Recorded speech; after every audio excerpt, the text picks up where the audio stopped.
तुम लोगों को अपने कर्मों पर विचार करना चाहिए। जीवन में तुम लोगों के कर्मों और कार्यों से पता चलता है कि तुम लोगों को तुम्हारे पुनर्भरण के लिए मेरे वचनों के अंश की प्रतिदिन आपूर्ति की जानी आवश्यक है, क्योंकि तुम लोगों में बहुत सारी कमियां हैं और तुम लोगों में ग्रहण करने की योग्यता और ज्ञान बहुत ही कम है। अपने दैनिक जीवन में तुम लोग एक ऐसे माहौल और वातावरण में रहते हो जो सत्य या अच्छे बोध से रहित हैं। तुम लोगों में जीवित रहने के लिए पूंजी की कमी है और मुझे या सत्य को जानने के लिए आधार नहीं है। तुम लोगों का विश्वास महज एक ऐसे अस्पष्ट और अमूर्त आस्था या अत्यधिक सैद्धांतिक ज्ञान और धार्मिक कर्मकांडों पर निर्मित है। प्रतिदिन मैं तुम लोगों के क्रियाकलापों को देखकर तुम्हारे इरादों और बुरे परिणामों की जांच करता हूं, और मैंने कभी एक भी ऐसा व्यक्ति नहीं पाया जो सचमुच अपना हृदय और अपनी आत्मा मेरी चिरस्थायी वेदी के ऊपर रखे। इसलिए मैं वे सब वचन कहने में समय नष्ट नहीं करना चाहता जिन्हें मैं ऐसी मानवजाति के सामने व्यक्त करना चाहता हूँ। मेरे हृदय में केवल अपने अपूर्ण कार्यों और उन मनुष्यों के लिए योजनाएं हैं जिन्हें मुझे अभी बचाना है। फिर भी मैं उन सभी के लिए कामना करता हूँ जो मेरे वचनों द्वारा प्रदान किए जाने वाले मेरे उद्धार और सत्य को प्राप्त करने हेतु मेरा अनुसरण करते हैं। मैं आशा करता हूँ कि एक दिन जब तुम अपनी आंखें बंद करोगे तो तुम एक ऐसा संसार देखोगे जहाँ खुशबू हवा को भरती है और जीवित जल की धाराएं बहती हैं। एक बेरंग ठंडी दुनिया नहीं जहाँ काले बादल आसमान को मैला करते हैं और जहाँ चीख पुकार कभी नहीं थमती। प्रतिदिन प्रत्येक व्यक्ति के कर्म और विचार उस एक की आंखों के द्वारा देखे जाते हैं और साथ ही वे अपने कल की तैयारी कर रहे होते हैं। यही वह मार्ग है जिस पर सभी प्राणियों को चलना चाहिए। यही वह मार्ग है जिसे मैंने सभी के लिए पूर्व निर्धारित कर दिया है और कोई इससे बच या छूट नहीं सकता। मैंने अनगिनत वचन कहे हैं और साथ ही मैंने अनगिनत कार्य किए हैं। प्रतिदिन मैं प्रत्येक मनुष्य को स्वाभाविक रूप से वह सब करते हुए देखता हूँ जो उसे अपने अंतर्निहित स्वभाव और अपनी प्रकृति के विकास के अनुसार करना है। अनजाने में अनेक लोगों ने पहले ही सही मार्ग पर चलना आरंभ कर दिया है जिसे मैंने विभिन्न प्रकार के लोगों के लिए निर्धारित किया है।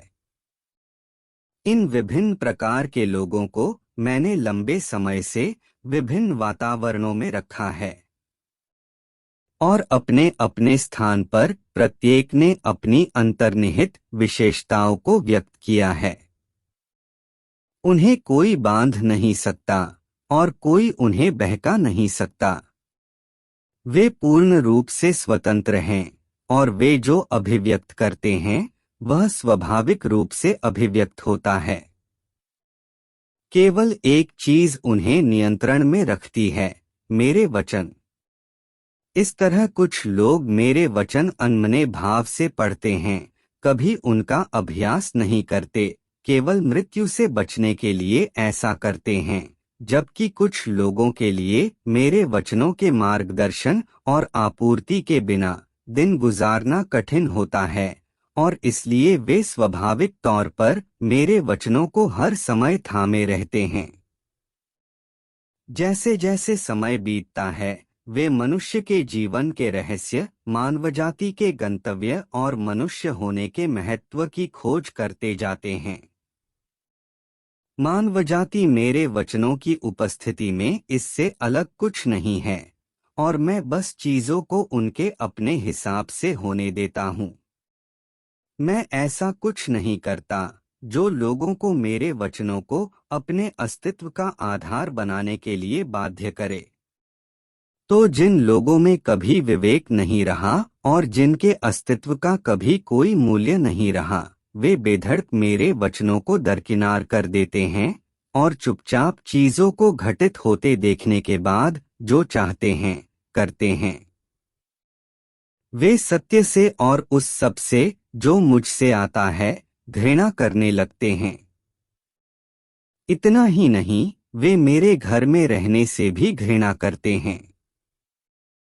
अपने गंतव्य की खातिर और सजा से बचने के लिए ये लोग कुछ समय के लिए मेरे घर में रहते हैं, भले ही सेवा प्रदान कर रहे हों, परंतु उनके इरादे और कार्य कभी नहीं बदलते। इससे आशीष पाने की उनकी इच्छा और एक बार राज्य में प्रवेश करने और उसके बाद वहां हमेशा के लिए रहने, यहाँ तक कि अनंत स्वर्ग में प्रवेश करने की उनकी इच्छा बढ़ जाती है। जितना अधिक वे मेरे दिन के जल्दी आने की लालसा करते हैं, उतना ही अधिक वे महसूस करते हैं कि सत्य उनके मार्ग की बाधा और अड़चन बन गया है। वे हमेशा के लिए स्वर्ग के राज्य के आशीषों का आनंद उठाने हेतु राज्य में कदम रखने के लिए मुश्किल से इंतजार कर पाते हैं, सब कुछ बिना सत्य की खोज करने या न्याय और ताड़ना स्वीकार करने, यहाँ तक कि मेरे घर में विनीत भाव से रहने और मेरी आज्ञा के अनुसार कार्य करने की जरूरत समझे बिना। ये लोग न तो सत्य की खोज करने की अपनी इच्छा पूरी करने के लिए मेरे घर में प्रवेश करते हैं, नहीं मेरे प्रबंधन में सहयोग करने के लिए। उनका उद्देश्य महज उन लोगों में शामिल होने का होता है जिन्हें आने वाले युग में नष्ट नहीं किया जाएगा। इसलिए उनके हृदय ने कभी नहीं जाना कि सत्य क्या है या सत्य को कैसे ग्रहण किया जाए। यही कारण है कि ऐसे लोगों ने कभी सत्य का अभ्यास या अपनी भ्रष्टता की गहराई का एहसास नहीं किया, और फिर भी वे मेरे घर में हमेशा सेवकों के रूप में रहे हैं।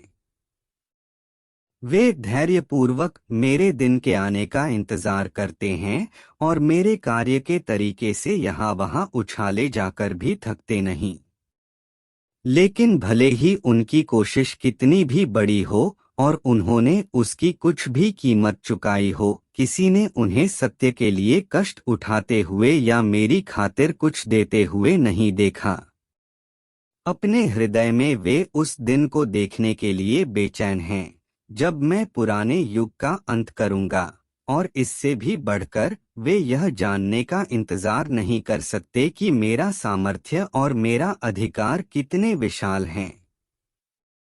जिस चीज के लिए उन्होंने कभी शीघ्रता नहीं की, वह है खुद को बदलना और सत्य का अनुसरण करना। वे उससे प्रेम करते हैं जिससे मैं उकता गया हूँ, और उससे उकता गए हैं जिससे मैं प्रेम करता हूँ। वे उसकी अभिलाषा करते हैं जिससे मैं नफरत करता हूँ, लेकिन उसे खोने से डरते हैं जिससे मैं घृणा करता हूँ। वे इस बुरे संसार में रहते हुए भी इससे कभी नफरत नहीं करते, फिर भी इस बात से बहुत डरते हैं कि मैं इसे नष्ट कर दूंगा। अपने परस्पर विरोधी इरादों के बीच वे इस संसार से प्यार करते हैं जिससे मैं घृणा करता हूँ, लेकिन इस बात के लिए लालायित भी रहते हैं कि मैं इस संसार को शीघ्र नष्ट कर दूं, और इससे पहले कि वे सच्चे मार्ग से भटक जाएं, उन्हें विनाश के कष्ट से बचा लिया जाए और अगले युग के स्वामियों के रूप में रूपांतरित कर दिया जाए। ऐसा इसलिए है क्योंकि वे सत्य से प्रेम नहीं करते और उस सब से उकता गए हैं जो मुझसे आता है। वे आशीष खोने के डर से थोड़े समय के लिए आज्ञाकारी लोग बन सकते हैं, लेकिन आशीष पाने के लिए उनकी उत्कंठा और नष्ट होने तथा जलती हुई आग की झील में प्रवेश करने का उनका भय कभी छिपाया नहीं जा। जैसे जैसे मेरा दिन नजदीक आता है, उनकी इच्छा लगातार उत्कट होती जाती है, और आपदा जितनी बड़ी होती है उतना ही वह उन्हें असहाय बना देती है, और वे यह नहीं जान पाते कि मुझे प्रसन्न करने के लिए एवं उन आशीषों को खोने से बचाने के लिए जिनकी उन्होंने लंबे समय से लालसा की है, कहाँ से शुरुआत करें। जैसे ही मेरा हाथ अपना काम करना शुरू करता है, ये लोग एक अग्रदल के रूप में कार्य करने के लिए उत्सुक हो जाते हैं। इस डर से कि मैं उन्हें नहीं देखूंगा, वे बस सेना की सबसे आगे की टुकड़ी में आने की सोचते। न्याय परमेश्वर के घर से शुरू होता है से वे वही करते और कहते हैं जिसे वे सही समझते हैं, और यह कभी नहीं जान पाते कि उनके क्रियाकलाप कभी सत्य के अनुरूप नहीं रहे और कि उनके कर्म मेरी योजनाओं में गड़बड़ी और हस्तक्षेप मात्र करते हैं। उन्होंने कड़ी मेहनत की हो सकती है और वे कष्ट सहने के अपने इरादे और प्रयास में सच्चे हो सकते हैं, पर उनके कार्यों से मेरा कोई लेना देना नहीं है, क्योंकि मैंने कभी नहीं देखा कि उनके कार्य अच्छे इरादे के साथ किए गए हैं, और उन्हें अपनी वेदी पर कुछ रखते हुए तो मैंने बहुत ही कम देखा है। इन अनेक वर्षों में मेरे सामने उन्होंने ऐसे ही कार्य किए हैं। मूल रूप से मैं तुम लोगों को और अधिक सत्य प्रदान करना चाहता था, लेकिन मुझे इससे विरत होना पड़ा, क्योंकि सत्य के प्रति तुम्हारा रवैया बहुत ठंडा और उदासीन है। मैं नहीं चाहता कि मेरी कोशिशें व्यर्थ जाएं, नहीं, मैं यह देखना चाहता हूं कि लोग मेरे वचनों को तो थामे रहें, लेकिन काम हर लिहाज से ऐसे करें जिनसे मेरा विरोध होता हो, जो मुझे कलंकित करते हों और मेरा तिरस्कार करते हों। तुम लोगों के रवैये और मानवीय स्वभाव के कारण मैं तुम्हें अपने वचनों का एक छोटा सा भाग ही प्रदान करता हूँ, जो तुम्हारे लिए बहुत महत्वपूर्ण हैं और जो मनुष्यों के बीच मेरा परीक्षण कार्य है। केवल अब मैंने वास्तव में पुष्टि की है कि जो निर्णय और योजनाएं मैंने बनाई हैं, वे तुम लोगों की जरूरतों के अनुरूप हैं, और यह भी कि मानव जाति के प्रति मेरा रवैया सही है। मेरे सामने तुम लोगों के कई वर्षों के व्यवहार ने मुझे बिना दृष्टांत के उत्तर दे दिया, और इस उत्तर का प्रश्न यह है कि सत्य और सच्चे परमेश्वर के सामने मनुष्य का रवैया क्या है। मैंने मनुष्य के लिए जो प्रयास किए हैं, वे मनुष्य के लिए मेरे प्रेम के सार को प्रमाणित करते हैं, और मेरे सामने मनुष्य का हर कार्य सत्य से घृणा करने और मेरा विरोध करने के उसके सार को प्रमाणित करता है। मैं हर समय उन सब के लिए चिंतित रहता हूँ जो मेरा अनुसरण करते हैं, लेकिन मेरा अनुसरण करने वाले कभी मेरे वचनों को ग्रहण करने में समर्थ नहीं होते, यहाँ तक कि वे मेरे सुझाव स्वीकार करने में भी सक्षम नहीं हैं। यह बात मुझे सबसे ज्यादा उदास करती है। कोई भी मुझे कभी भी समझ नहीं पाया है, और इतना ही नहीं, कोई भी मुझे कभी भी स्वीकार नहीं कर पाया है, बावजूद इसके कि मेरा रवैया नेक और मेरे वचन सौम्य हैं। सभी लोग मेरे द्वारा उन्हें सौंपा गया कार्य अपने विचारों के अनुसार करने की कोशिश करते हैं। वे मेरे इरादे को जानने की कोशिश नहीं करते। मेरी अपेक्षाओं के बारे में पूछने की बात तो छोड़ ही दीजिए। वे अभी भी वफादारी के साथ मेरी सेवा करने का दावा करते हैं, जबकि वे मेरे खिलाफ विद्रोह करते हैं। बहुतों का यह मानना है कि जो सत्य उन्हें स्वीकार्य नहीं है या जिनका वे अभ्यास नहीं कर पाते, वे सत्य ही नहीं हैं। ऐसे लोगों में सत्य ऐसी चीज बन जाते हैं जिन्हें नकार दिया जाता है और दरकिनार कर दिया जाता है। उसी समय लोग मुझे वचन में परमेश्वर के रूप में पहचानते हैं, परंतु साथ ही मुझे एक ऐसा बाहरी व्यक्ति मानत। प्रतिदिन प्रत्येक व्यक्ति के कर्म और विचार उस एक की आंखों के द्वारा देखे जाते हैं, और साथ ही वे अपने कल की तैयारी कर रहे होते हैं। यही वह मार्ग है जिस पर सभी प्राणियों को चलना चाहिए, यही वह मार्ग है जिसे मैंने सभी के लिए पूर्व निर्धारित कर दिया है और कोई इससे बच या छूट नहीं सकता। मैंने अनगिनत वचन कहे हैं और साथ ही मैंने अनगिनत कार्य किए हैं।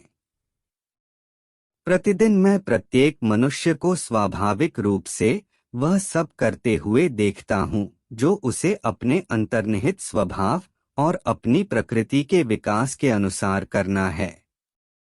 अनजाने में अनेक लोगों ने पहले ही सही मार्ग पर चलना आरंभ कर दिया है, जिसे मैंने विभिन्न प्रकार के लोगों के लिए निर्धारित किया है। इन विभिन्न प्रकार के लोगों को मैंने लंबे समय से विभिन्न वातावरणों में रखा है और अपने अपने स्थान पर प्रत्येक ने अपनी अंतर्निहित विशेषताओं को व्यक्त किया है। उन्हें कोई बांध नहीं सकता और कोई उन्हें बहका नहीं सकता। वे पूर्ण रूप से स्वतंत्र हैं और वे जो अभिव्यक्त करते हैं वह स्वाभाविक रूप से अभिव्यक्त होता है। केवल एक चीज उन्हें नियंत्रण में रखती है, मेरे वचन।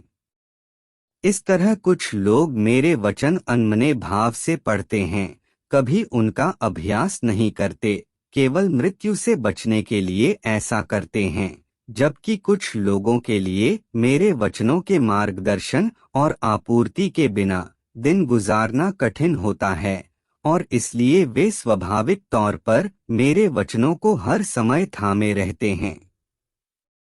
जैसे जैसे समय बीतता है, वे मनुष्य के जीवन के रहस्य, मानवजाति के गंतव्य और मनुष्य होने के महत्व की खोज करते जाते हैं। मानवजाति मेरे वचनों की उपस्थिति में इससे अलग कुछ नहीं है और मैं बस चीजों को उनके अपने हिसाब से होने देता हूँ। मैं ऐसा कुछ नहीं करता जो लोगों को मेरे वचनों को अपने अस्तित्व का आधार बनाने के लिए बाध्य करे। तो जिन लोगों में कभी विवेक नहीं रहा और जिनके अस्तित्व का कभी कोई मूल्य नहीं रहा, वे बेधड़क मेरे वचनों को दरकिनार कर देते हैं और चुपचाप चीजों को घटित होते देखने के बाद जो चाहते हैं करते हैं। वे सत्य से और उस सब से जो मुझसे आता है घृणा करने लगते हैं। इतना ही नहीं, वे मेरे घर में रहने से भी घृणा करते हैं। अपने गंतव्य की खातिर और सजा से बचने के लिए ये लोग कुछ समय के लिए मेरे घर में रहते हैं, भले ही सेवा प्रदान कर रहे हों, परंतु उनके इरादे और कार्य कभी नहीं बदलते। इससे आशीष पाने की उनकी इच्छा और एक बार राज्य में प्रवेश करने और उसके बाद वहां हमेशा के लिए रहने, यहाँ तक कि अनंत स्वर्ग में प्रवेश करने की उनकी इच्छा बढ़ जाती है। जितना अधिक वे मेरे दिन के जल्दी आने की लालसा करते हैं, उतना ही अधिक वे महसूस करते हैं कि सत्य उनके मार्ग की बाधा और अड़चन बन गया है। वे हमेशा के लिए स्वर्ग के राज्य के आशीषों का आनंद उठाने हेतु राज्य में कदम रखने के लिए मुश्किल से इंतजार कर पाते हैं, सब कुछ बिना सत्य की खोज करने या न्याय और ताड़ना स्वीकार करने, यहाँ तक कि मेरे घर में विनीत भाव से रहने और मेरी आज्ञा के अनुसार कार्य करने की जरूरत समझे बिना। ये लोग न तो सत्य की खोज करने की अपनी इच्छा पूरी करने के